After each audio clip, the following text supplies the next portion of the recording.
बराए करम आप हमारा तशरीफ रखिए, बैठ जाइए, अपने अपनी जगह पर तशरीफ रखिए।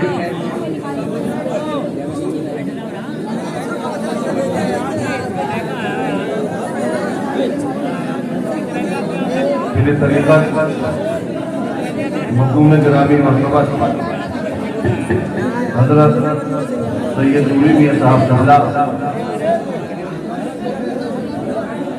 ज़्यादा नशीन हजरत सैयद पहली मियां साहब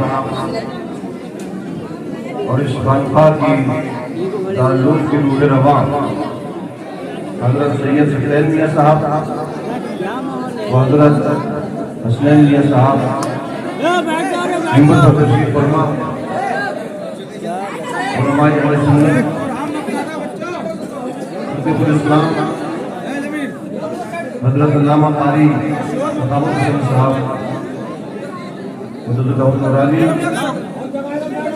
और खतीब अहले सुन्नत हजरत अल्लामा अलहाज सईद अहमद साहब रजपुरी और दीगर मशाइख उलमा शोरा रूफात इकराम और सामीन अस्सलामु अलैकुम व रहमतुल्लाहि व बरकातहू।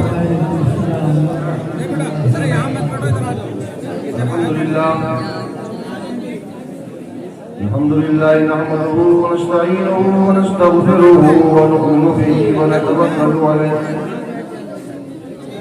व नऊज़ु बिल्लाहि मिन शुरूरि अंफुसिना व मिन सय्यिआति अअमालिना।